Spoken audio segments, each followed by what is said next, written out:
morning, Ink Snake. Good morning, wardrobe. Good morning, TV.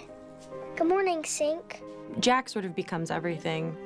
His lack of understanding that there's anything outside of this room is something that Ma really grabs onto, and they sort of co-create that together because it's so much easier to think that there's nothing outside of this room than to realize all that is being missed. Where do we go when we're asleep? Right here in room. But dreams. Do we go into TV for dreaming? Mm-mm.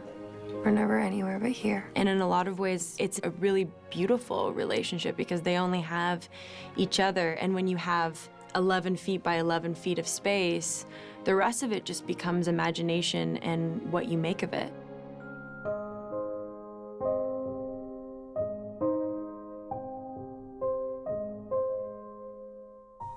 Do you remember how Alice wasn't always in Wonderland?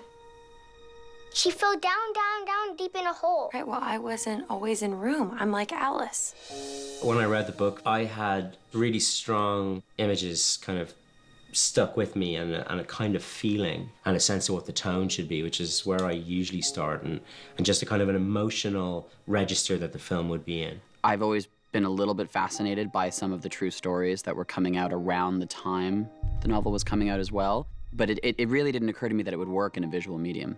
You spend 40, 50 minutes, the first half of the film will be in a room. I've never done anything quite like that.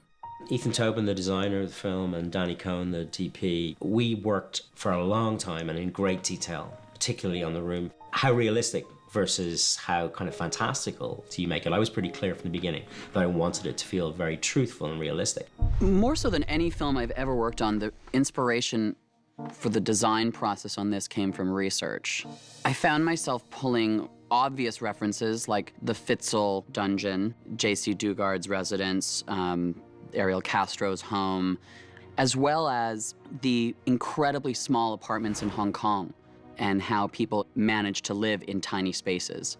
So it became sort of a meditation on what to do in a tiny space and how people live with limited resources. Why don't you make a UFO out of this?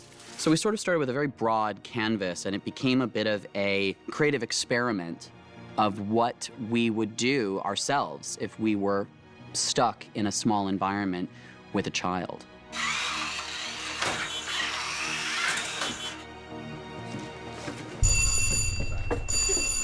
Cut. So we're here in this enormous soundstage where we've built an incredibly small set. It's so small. So we are in the set. You can see the dimensions are pretty much as they were in the book. I mean, Slightly bigger than the book. yeah. But it feels so small. Yeah. Ethan Tobin, the designer, said that it was one of the smallest sets he's ever built, but it was one of the ones that he spent most time on because every detail is important. It's the space that the child has inhabited for their whole life. So every corner of it is significant. Every mark he makes, or the pictures they draw, the ways in which they use, reuse, repurpose the objects that they have. Every item and every object needs to have its own story. Things like the flotillas in the toilets become little worlds for Jack to inhabit. So it's not that every single detail is just like in the book. It's not that literal a translation. It's more that he's given every object a backstory. So for example, something like the cork, which we started scratching as though he had scratched it, did oil stains as though their heads were touching that very same spot for year upon year, night after night. Scratches in the door where the door would open every day. Even the idea of places where Ma may have tried to escape.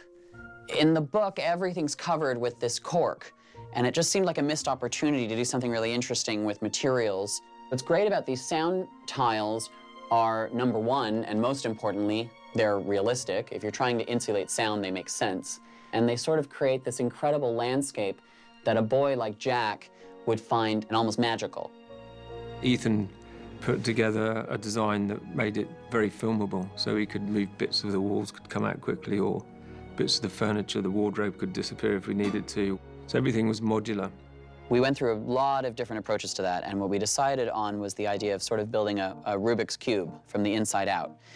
Each one of these squares would be removed. You can remove any panel that you want and shoot through into the room. And actually, in fact, all the floor comes up as well, so that you can get down really low. One of the first conversations we ever had was talking about light studies for an environment that doesn't exist.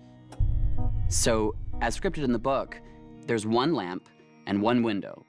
This was an addition that we made, which was the fluorescent light, because we felt that with 3 light sources, the skylight, the lamp, and the fluorescent tube, you could create like really infinite number of combinations. And the little green glow from The little green glow from that. That was a bit sinister. There's a radiator down there which glows a little bit red. We would introduce light through a little bit of film trickery from radiators, toasters, televisions that have been left on. Those are all major events in our tiny world where they dramatically change the color and intensity of what we're putting up on screen. And we don't repeat ourselves too often. So I think that, so visually, as a member of the audience, I think if you understand the scale of it through how we kind of use the camera and the relationship with the actors, then I think that's, what we were trying to achieve. When I was writing the book, I was really aware that I was being like old Nick. I was designing this place and keeping them in it. But of course, you're literally doing surveillance. Yeah, no, we are absolutely It's like a very complicated spy cell. Emma's incredibly flexible for a writer who has a piece of fiction that's been so fully embraced by the public. She would help guide us, but that she'd stand back and let our own creative process find its feet. Oh, look at the scored surface. Emma seemed very able to just be there as an interested observer and as somebody who was fascinated with the process, but there was never any tension around the shooting. And I think we all agreed, just as Ma is confined to this space, so should we in as many ways as possible. Whenever we worked in the most confined environment possible is when we found we would get the most naturalistic performances and moments. And the amazing thing is that Bree's a great improviser, but so's Jake. He's so small, but he loves the freedom of being able to kind of run with the scene. So the actors have a lot of freedom. I'm a dragon. I'm a dragon. That's why it's so amazing you're filming it in sequence, and I know how unusual that is, but it's allowing everybody to kind of get a real sense of the story and of the enormous way everything will change when they get into the outside world. Exactly. I mean, you never have that luxury. It's amazing. I've never shot in sequence. And you can feel your way through it. You can allow each scene to kind of to have its effect on the scene that follows. Am I still gonna go? No, not this time. We shot in chronological order for the whole sequence of Room, which was about a month long. And I discovered so much of her through that process, and it becomes a part of you. But if this was actually a room and there's 2 people living in an 11-foot by 11-foot room, that's not a lot of space for 2 people. But when you have 8 camera and sound people in there, it gets really difficult. Mark it. 20. It's a pretty grueling process, and the film itself takes over, and the gravity of that is the biggest force in your life. It's the room that you really don't see in the book, because Yeah. Jack doesn't see it that way. So it's far more Jack and Ma's stories, sharing Absolutely. the perspective, and it brings out so many new things. If you're lucky, I think, it feels like the book has kind of reconstituted itself, regenerated itself in the film, and that's a good feeling. You're gonna love it. What? The world.